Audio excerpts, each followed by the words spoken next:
ছুরি হলে ভালো হতো নাকি?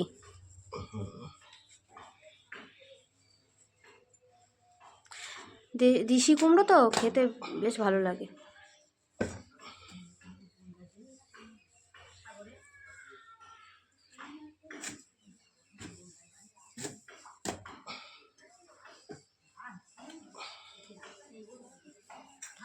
সবজি বাজারে কি সুন্দর করে কাটে চাকুতে।